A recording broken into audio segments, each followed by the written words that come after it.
araw mga gabay. Ngayon po August 30, 2023, araw po ng Miyerkules, debosyon natin sa mahal na ina ng laging saklolo. At sa gospel po natin ngayong araw, patuloy na sinisita, pinupuna ng Panginoon ng mga Pariseyo at mga Eskriba. Sapagkat itong mga taong ito wala nang ginawa, kundi maging pakitang tao sa harapan ng marami. Wala nang ibang ginawa kundi maging plastic, maging mapag-imbabaw sa lahat ng maraming tao. So ano pong gustong puntuhin ng Panginoon dito?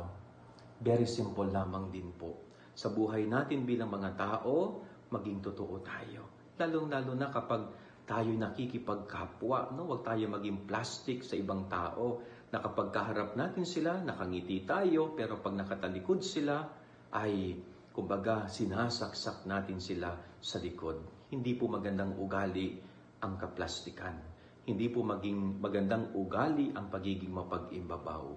So maging totoo tayo sa ating sarili. Yan ang ating gabay aral ngayong maghapon. God bless po sa inyo lahat. Pagpalain kayo ng Panginoon.